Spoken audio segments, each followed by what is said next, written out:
All right, ready to head back to Forks.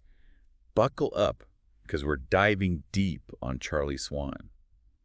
Yeah, he's not a vampire, not a werewolf, but you guys requested this deep dive, and I think we're about to figure out why Charlie's way more than just Bella's dad.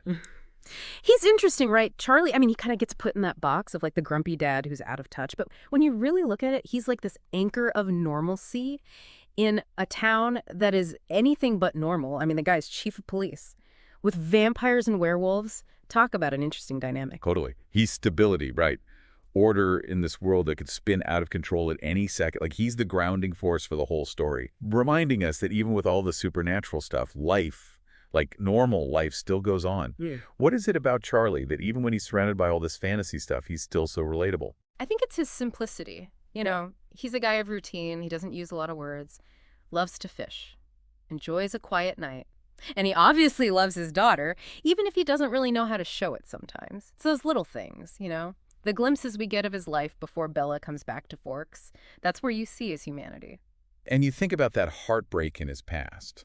Divorced, lives alone, daughter grows up away from him. You can just tell there's this depth to him, like maybe some sadness, which makes those kind of awkward attempts to connect with Bella that much more, like, endearing. Yeah, for sure. He's not like those dads you see in books or movies, you know, the type super controlling, always in your business. He's more reserved, almost like he's not comfortable with a lot of emotion. Yeah. That doesn't mean that he loves Bella any less, right? Honestly, the fact that he's not great at saying how he feels just makes him feel more real. It's true. He's relatable because he's not perfect. He's not this all-knowing parent. He's just trying to figure things out as he goes, which, let's be honest, is what we'd all be doing if we were thrown into that situation. Yeah. Especially if that situation involved your teenage daughter falling for a vampire. Oh, for sure. And that's where that quiet strength of his really comes out, you know? He has no clue about the supernatural world Bella's mixed up in. But he trusts her, even when he's scared for her. And he never tries to control her, never dictates her choices. It's kind of amazing, actually. He's more like, what? Watching from a distance, worried, but ultimately respecting her decisions, even if he's not crazy about them. And those little moments he has where he tries to connect with her, those kind of awkward dinners and fishing trips, so poignant, right? They really show the bond they have even if they don't talk about it. Yeah, A bond built on stuff they do together and this, like, quiet understanding they have. Okay, those scenes, pure gold. They're so simple, so not in your face. But they speak volumes about their relationship. You can just feel it, you know? Underneath the awkward silences and the hesitant questions, there's this deep, deep love and care. And they matter, those moments, because they set the stage for how much Charlie changes throughout the series, which I'm honestly often gets overlooked. Okay, wait, tell me more about this. What changes for him as Bella gets more and more involved in the supernatural world? How does Charlie evolve alongside her? This is where it gets really good. Well, you know, Charlie starts out, he's like this pretty typical dad, right? But he's in this totally not typical situation. Makes Bella spaghetti, worries about who she's dating, tries to give her advice about boys, all while he's dealing with being lonely and the weirdness of Bella coming back to live with him. Total fish out of water. Except the water's got, like, mythical creatures in it that he doesn't even know about. Yeah. And so Bella digs deeper into this supernatural world, right? And Charlie, he kind of has to face it too, even if it's not direct. Remember when Bella's so depressed in New Moon, it almost destroys him? He's completely unprepared for that. But you see this side of him, this tenderness and how he takes care of her, you know? Oh my gosh, yes. It's like he knows, right? Like his usual thing, the quiet support, the little things he does for her, it's not enough anymore. He has to push himself outside his comfort zone, even if it means feeling totally helpless and terrified for his daughter. It's so sad to watch, but man, it's powerful. And that helplessness, it shows something really important about him. He's willing to grow. He could have been that stereotypical dad so easily, right? The disapproving one who forbids Bella from seeing Edward or just decides her experiences are, you know, just teenage angst. But he doesn't. He keeps trying to get it, to close that gap between their two worlds. And that makes it so huge when he finally accepts the Cullens. You know, Yeah. He goes from suspicious and uneasy to like this begrudging respect, even a little warmth there. It's not a lot, but it speaks volumes about how much Charlie has changed. For sure, it really shows how much he loves Bella, but it also shows that Charlie refuses to be left behind. He sees how important the Cullens are to Bella, how happy they make her, so he chooses to, like, adapt instead of just being stuck in his fear and not knowing what's going on. And we can't forget about Billy Burke, the actor who plays Charlie. Uh, He adds this whole other level to how Charlie changes. He can say so much with just a look or a sigh or even just like this tiny shift in how he's acting.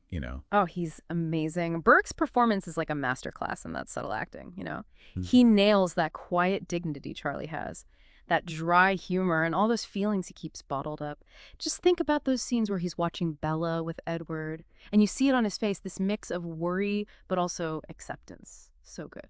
It's those little things that add so much. You can see the struggle in Charlie, that conflict between wanting to protect Bella, but also wanting her to have her own life, even if that life includes, like, vampires and werewolves, for crying out loud. And that's why, for me at least, Charlie is the heart of Twilight. He reminds everyone that even with these crazy supernatural beings and epic love stories, it's the normal human connections that really, really matter. It's like he's that human part in this sea of fantasy, reminding everyone that even when things are insane, you can find beauty in the normal stuff. Like those quiet times when a father and daughter just get each other. Totally. He shows how strong love can be, the kind that can handle anything and accepts what it doesn't know, even when it's scary.